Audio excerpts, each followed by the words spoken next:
Hello family, it is your boy, Optimus Sniper. Bienvenue dans les résultats du Weekly Market Outlook de la semaine qui vient de se terminer. Ok, déjà je pense que dans le Weekly Market Outlook du dimanche, nous avons été clairs sur le directional bias. Qu'est-ce qu'on voulait voir? La journée de lundi, voici la journée de lundi ici. Ce qu'on voulait voir clairement, c'est voir le prix aller chercher cette liquidité-ci. D'accord? C'était marqué. Et ensuite, voir si on peut atteindre cette liquidité-ci. On avait un directional bias bullish, on avait un bullish directional bias. Et vous voyez clairement que le directional bias a été bien respecté. Vous voyez même là, je n'ai pas eu à toucher ça. D'accord? Je n'ai pas eu à toucher la flexi. Vous voyez, clairement, on a eu un dégagement aussi pour cette semaine-ci. C'était très clair sur l'euro USD. Et pareil sur le DSY. Hein. Pareil sur le DSY. Nous avons eu, vous avez vu là, la flèche était très claire. Nous avons un directional bias baissier. Vous voyez, on a bien dégagé là pour la semaine. On a carrément très bien dégagé. Ceci, c'est pourquoi, et si vous allez regarder en monthly time frame, voilà les scénarios où vous pouvez avoir des mois très, très, très violents. D'accord? Depuis carrément le début de cette année, on n'a pas eu de mois comme ça. D'accord? On n'a carrément pas eu des mois violents comme ça. On a eu juste de petites amplitudes, de mois avec de petites amplitudes. Si vous voyez bien là, voici janvier ici là. Nous avons commencé le mois de janvier. Si vous voyez, on a juste eu des petits mois. Maintenant, là, carrément, le mois de d'août, c'est un mois où il y a eu carrément beaucoup de volatilité. Et ce qui est impressionnant, c'est que les gens ont tendance à dire que ce mois d'août, les gens partent en congé, il n'y aura pas de volatilité, ceci, ceci, ceci. C'est pourquoi je dis souvent qu'il faut rester à l'abri de tous ces racontages-là. Essayez de vous concentrer sur ce que le marché fait et aller avec le flow du marché. Vous voyez clairement qu'on était là en consolidation et on essaye là de vouloir sortir de la consolidation, de cette consolidation. Si on regarde, c'est pareil sur l'euro USD. Si on regarde là carrément sur l'euro USD, vous allez voir clairement qu'on était là en consolidation. Et la bougie, ici carrément, voilà le mois de janvier ici, la bougie, ici carrément, c'est la bougie, le mois le plus long, d'accord, qui a eu un bon dégagement. Vous voyez clairement ici là que, regardez là, on est venu chercher cette liquidité si on essaye de sortir de cette consolidation. OK, ça c'est important, il faut noter ça. Voilà. Maintenant, ceci étant dit, je vais vous montrer comment j'ai eu à trader face à ce directional bias. Et déjà, ne vous attendez pas à quelque chose de gros parce que je peux vous assurer, cette semaine-ci, ça a été la semaine, ma plus mauvaise semaine de l'année. D'accord? Ma plus mauvaise semaine de l'année. Pourquoi? Parce que durant toute cette année, on n'a pas eu de volatilité aussi grande dans le marché. D'accord? On n'a pas eu d'aussi grande volatilité dans le marché, de bougies aussi grandes que ça. Ce qui fait que j'ai eu à m'habituer cette année avec un certain order flow de la semaine, d'accord? S'il faut dire ça comme ça. Donc, mes attentes n'ont pas été satisfaites pendant cette semaine et à un certain moment donné, j'ai laissé mes émotions jouer contre moi. D'accord? Là, il faut être sincère. Et c'est ce genre de semaine qu'il faut beaucoup, beaucoup prêter attention. D'accord? Pour savoir que vous, là, qui êtes débutant, à un certain moment donné, même quand vous serez professionnel, si à un certain moment donné, vous ne respectez pas les règles, vous allez toujours être en train de prendre les mêmes résultats que lorsque vous étiez débutant. Donc, les mêmes pauses produisent les mêmes résultats. Les mêmes comportements produisent les mêmes résultats. J'ai eu à faire du n'importe quoi durant toute cette semaine, je vous assure, pratiquement. Et ceci, premièrement, parce que je faisais tellement confiance en mon weekly profile. Pas que je faisais, je fais toujours confiance, d'accord, malgré le fait que j'ai eu à prendre les pertes cette semaine. Mais, premièrement, je sors d'un très grand winning streak. Ça veut dire, pratiquement depuis beaucoup de temps, tout va bien. D'accord, tout va bien. J'ai eu à valider les comptes challenge, même dans mes comptes personnels aussi, tout va bien, tout est tranquille, d'accord. Donc, il est bien vrai que j'étais aux aguets, que pendant cette période, il faut faire très attention, mais toujours est-il dit que on reste humain, on reste humain, d'accord, la nature humaine, cette semaine carrément, je vous assure, j'ai fait du n'importe quoi. Et c'est ce genre de semaine que moi j'aime partager avec mes élèves pour vous montrer qu'il y a des semaines qui sont tellement difficiles et des semaines où vous allez faire du n'importe quoi parce que c'est comme ça, ne me demandez pas pourquoi, d'accord. Je suis être humain, je suis un humain et j'ai aussi des émotions, malgré le fait que je réussis régulièrement à manager bien mes émotions. Il y a des moments aussi où c'est au-dessus de moi et cette semaine, c'est un parfait exemple. OK, déjà, je vais vous expliquer pourquoi. Le début de cette semaine, clairement, avec ce dégagement aussi, si lorsqu'on est venu prendre le previous weekly high en début de semaine lundi, d'accord, moi j'attendais premièrement qu'on fasse un petit retracement pour venir tester cet ordre à bloc, c'est avant de viser cette liquidité. Donc, voir le prix en début de semaine venir prendre une fois le previous weekly high ici. J'ai commencé déjà la journée de lundi à être en train de renverser le prix. D'accord? Première erreur. Je ne peux pas appeler ça erreur parce que régulièrement, j'ai l'habitude de faire ça et ça marche. D'accord? Ce sont juste des signaux qui sont très importants pendant une semaine. Et j'ai dit première erreur, pourquoi? Parce que j'ai commencé là et j'ai eu à me mettre dans un alignat de perte qui, étant dans cet alignat de perte, j'ai carrément eu à certains moments violé mon money management, d'accord? Parce que je voulais recouvrir la perte. Hmm? Ça, c'est quelque chose qu'il faut être vrai avec soi-même. Ok, je vais vous montrer ce que j'ai eu à faire pendant cette semaine-ci. Déjà, comme je vous ai dit, j'ai eu à faire du n'importe quoi.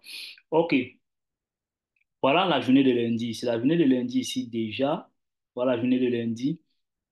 On est sur la journée de lundi. Ici, restons sur ça. La journée de lundi, qu'est-ce que j'ai eu à faire? Une fois qu'on a pris ce previous weekly high ici, d'accord, et on a fait ce displacement vers le bas, j'ai eu à prendre un autre de sel ici, là, pour pouvoir viser cette liquidité ici, d'accord, pour pouvoir viser le lot si au moins j'attendais à ce qu'on fasse un retracement, comme c'est la journée de lundi, pour avoir une semaine haussière. Je veux voir la journée de lundi au meilleur des cas être en train d'aller en bas pour faire le lot de la semaine. C'est ce lot de la semaine que je voulais prendre ici, là, en prenant un autre de sel ici. Je voulais laisser le prix aller créer le lot de la semaine. Mais premièrement, j'ai eu à prendre une perte. D'accord? J'ai eu à prendre une perte. Si vous voyez ça, vous allez voir ça là, voir le premier trade de la semaine. J'ai eu à prendre une perte en sel ici. Deuxième trade de la semaine, deuxième trade de la semaine, premièrement. Deuxièmement, j'ai eu, après qu'il y a eu ce dégagement, si on est arrivé quelque part ici. D'accord. Je sais clairement que si la journée de lundi dégage, ça veut dire que pour une semaine aussi, en fait, la journée de mardi, ce qui est sûr entre mardi et mercredi va avoir un certain retracement. Donc, ce dégagement-ci était suspect pour moi. J'ai eu, après que j'ai pris le stop, là, j'ai eu à vendre encore le prix. Et cette fois-ci, premièrement, dans mon plan de travail, je devais vendre avec un risque moins que ça. D'accord, que le premier risque, mais j'ai eu à vendre avec le même risque. Voilà, il y a 2% de perte que j'ai eu à faire. D'accord, entre la journée de lundi et la journée de mardi. Ok, clairement, la journée de mercredi, clairement, voilà encore un setup que j'ai eu à prendre ici. J'ai eu encore ACL ici une fois de plus. J'ai eu encore à prendre un SL. Ça fait il y a 3% de perte. Et je vous assure, ça fait déjà pas plaisir d'être à 3% de perte. Déjà que je travaille dans mes comptes personnels et aussi je venais de valider un compte challenge, d'accord, qui était aussi en réel. Donc, premièrement, la chose qui a été le facteur déclenchant toutes les erreurs ici, c'est que j'ai eu à faire un profit dans mon compte challenge, mais ce profit n'a pas été validé par la société. Pourquoi? Parce que j'ai eu à clôturer mon trade 3 ou 4 minutes après la news, d'accord? Puisque mon objectif de profit était déjà atteint et je pense que j'ai eu à vous montrer tout ce trade-là avec lequel j'ai fait le profit. Mon objectif de profit était déjà presque atteint et pour un premier trade dans le compte, c'était tranquille pour moi de bloquer ce trade et d'attendre le payout. Et maintenant, j'ai pas pu avoir ce payout, donc ce profit a été annulé déjà. C'était pas plaisant pour moi. D'accord? Puisque même si j'attendais les 15 minutes, les 3 à 6 minutes après la news, je devais clôturer le trade même plus en profit. D'accord? Mais j'ai clôturé rapidement juste pour faire d'abord mon premier profit dans le compte challenge, mais il n'a pas été validé. Donc, faites aussi très attention à ça. Ceux qui traitent les comptes MyFund SFX, pendant la phase de démo, c'est pas valide, d'accord.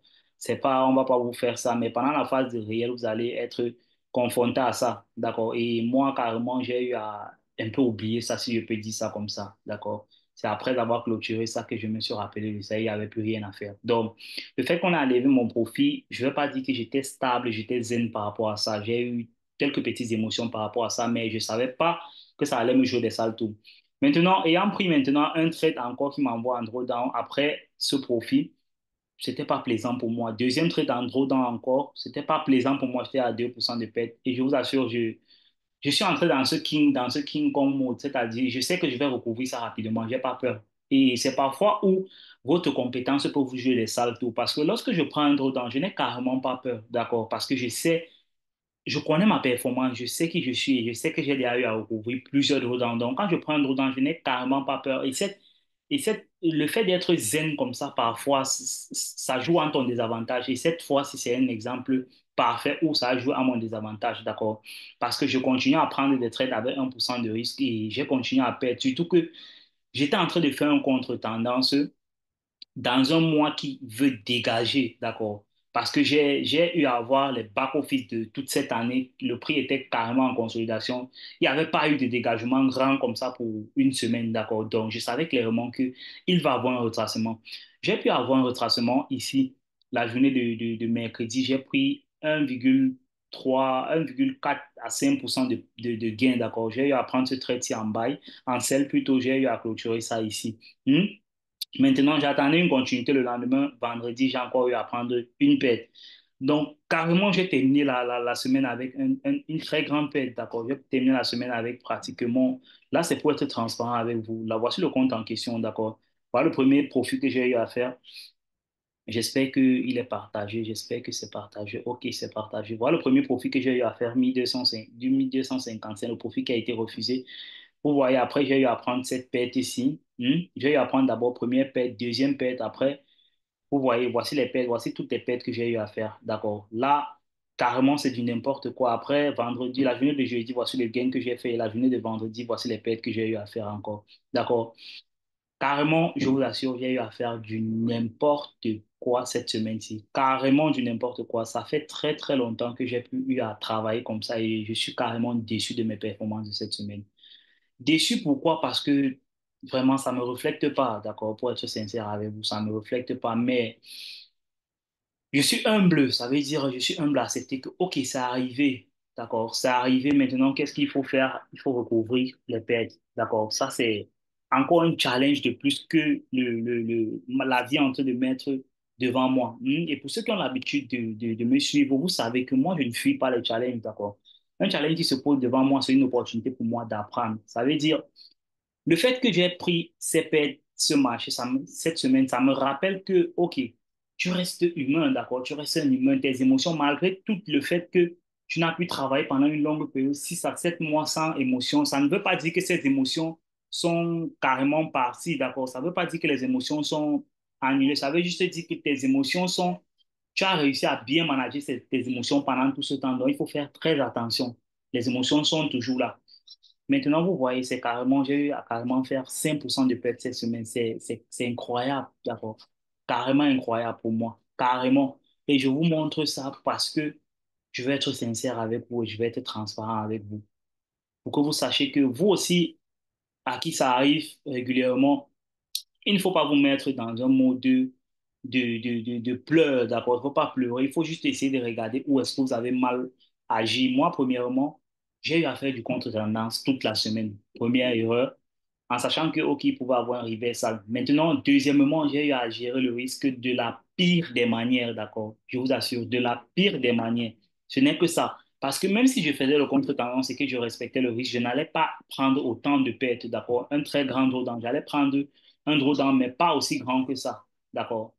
Donc, vraiment, je vous assure, cette semaine, c'est carrément la semaine la plus pire pour moi pour toute cette année. Mais comme je dis toujours, ce qui ne te tue pas te rend plus fort. Ça veut dire, je sais qu'après cette semaine-ci, je vais revenir très, très fort parce que je sais que, OK, j'ai eu à faire du n'importe quoi. Maintenant, il faudrait que je repare mes erreurs. D'accord? J'étais à pratiquement 6 ou 7% pour ce mois. D'accord? Pour le mois d'août, j'étais carrément à 7%. Mais en une semaine, j'ai foutu du n'importe quoi. Et c'est juste pour vous rappeler que régulièrement, vous pouvez faire un très grand temps où vous êtes profitable, mais si vous laissez vos émotions entrer dans votre travail, rien qu'en une journée ou en une semaine, vous pouvez perdre ce que vous avez passé du temps à travailler, d'accord? Donc, il faut toujours être aux aguets à prendre le contrôle sur vos émotions. Cette semaine-ci, c'est une semaine où j'ai fait du n'importe quoi. Pendant tous ces 5 jours, j'ai eu à trader comme un débutant. Là, je l'avoue, d'accord? Je l'avoue sincèrement devant vous. Et celui qui va me juger par rapport à ça, moi, je m'en fous pas mal, d'accord? Je m'en fous pas mal de celui qui va être là à me juger. Ce que moi, je fais, c'est partager mon expérience avec vous. Et j'essaye de vous montrer et d'être transparent avec vous à par rapport à ce qui peut vous arriver dans le marché, d'accord, parce que ça m'est arrivé aujourd'hui, ça peut aussi vous arriver à vous. Mais moi, ce que je sais, c'est que je ne perds jamais mes combats. Ça veut dire que ça peut prendre du temps, mais je ne perds jamais mes combats, je n'abandonne jamais. j'ai cette confiance-là en moi qui me dit, je vais remonter et je vais recouvrir ce challenge. Si je suis où je suis aujourd'hui, c'est avec tous ces échecs, d'accord? C'est pas sans ces échecs. Ça veut dire, aujourd'hui, vous n'allez pas voir ces échecs, par exemple, quand je vais me présenter devant vous, mais moi, en back-office, je sais tout ce que j'ai eu à traverser. Et cette période, c'est une période encore pour moi pour me prouver encore une fois de plus que je suis un king, d'accord? Que je vais remonter cette période, cette fin du mois qui n'a pas été bonne et je vais revenir en profit, d'accord? Si je ne réussis pas à le faire, ça ne sera pas tuant, d'accord? Ça sera pas tuant, pourquoi? Parce que je suis un trader et la connaissance est là, donc je vais continuer à évoluer dans ma vie. Donc, il n'y a même pas d'issue que je ne vais pas recouvrir ça. Je vais recouvrir ça, c'est sûr. D'accord, ça va me prendre un peu de temps, mais je vais le faire. Je sais comment le faire parce que j'ai déjà eu à être dans ce genre de situation. Donc, pour ça, je ne m'inquiète pas trop. OK. Vous voyez donc une semaine où le directional bias c'est carrément propre, mais vous faites du n'importe quoi, d'accord? Là, cette semaine, moi, j'ai eu à faire du n'importe quoi. Je vous ai donné un bon directional bias. Le directional bias a été très clair aussi, mais carrément pour la semaine, j'ai pris aucun ordre aussi. J'ai juste passé le temps à renverser le prix, d'accord? Parce que je voulais travailler avec un profil de semaine qui a l'habitude de se passer depuis le début de cette année, mais carrément, ça n'a pas marché. Donc, j'ai beaucoup de travail à faire ce week-end et à me mettre, surtout essayer de me relaxer et de déstresser pour me préparer pour le début de semaine parce que c'est une nouvelle semaine et tout ce qu'on a eu à faire comme erreur reste derrière nous, d'accord? Si on veut embrasser ces erreurs et continuer à avancer avec les mêmes erreurs, c'est là où ça devient le problème. Mais être en train de faire un bref aperçu de ce qu'on a fait comme erreur et essayer de rectifier, ça, c'est ce qui est important et c'est ce que je vais faire durant tout ce week-end. OK. Je pense que pour ceux qui ont des questions, vous pouvez laisser en commentaire et surtout profitez de mes expériences, d'accord? Les expériences que j'ai dans le marché et surtout soyez toujours à l'affût de savoir que si vous êtes en train d'évoluer dans votre travail, s'il y a une période où vous travaillez bien, soyez toujours vigilant de savoir que vos émotions ou ce que vous ne faites pas de mal là est toujours là quelque part, d'accord? Si vous ne faites pas de mal, c'est parce que vous respectez votre plan de travail et continuez à respecter votre plan de travail, d'accord? Maintenant, les losing periods, les périodes de perte continuelle, d'accord? Les losing streaks, ça existe dans le trading. Actuellement, je suis dans une période de losing streak, ça existe. Et s'il y a un constat que je vais vous faire, d'accord, c'est que régulièrement, quand j'atteins un sommet, ce sommet vient avec un challenge. Ça, c'est automatique pour moi, d'accord? Une fois de plus, je confirme encore ça dans mon parcours parce que chaque fois que j'arrive à un sommet, ce sommet me donne un challenge, d'accord? Et ce challenge dont je vais faire face va me permettre de pouvoir encore décrocher un autre niveau. Donc, ça, moi, je le sais dans ma tête et je sais que je vais réussir à traverser cette petite période. C'est rien, d'accord? C'est pas la chose la plus difficile qui va arriver durant tout mon challenge. C'est juste un petit moment de faiblesse et c'est arrivé, d'accord, je vais me préparer à essayer de remonter tout ça et on verra bien ce qui va se passer. OK, je pense que je vais clôturer le Weekly Market Outlook comme ça, les résultats du Weekly Market, j'espère que c'était très clair, d'accord. Pour la semaine, c'était très clair. On a eu un lundi haussier, mardi haussier, mercredi haussier, jeudi, on a fait un retracement, on est venu prendre le lot de mercredi et vendredi, carrément, on a dégagé à cette news-ci. On a eu la news vendredi ici, on a dégagé clairement. Donc, c'était une bonne semaine pour moi. D'accord, il n'y a rien à reprocher là. C'est moi qui ai eu à faire du n'importe quoi. OK. Pour ceux qui ont des questions, vous pouvez laisser en commentaire. Pour ceux qui n'ont pas de questions, sachez que j'ai terminé la semaine pratiquement à moins 5%. D'accord. Ça, c'est très clair. S'il faut être transparent avec vous, je le suis. D'accord. Je vous ai montré dans mon compte à combien de pourcents j'ai eu à terminer la semaine et ça arrive, d'accord, voici ça ici. Ça arrive, c'est pas grave. Maintenant, faut réparer ça. OK. Et toi aussi, un mentor, Optimist Sniper.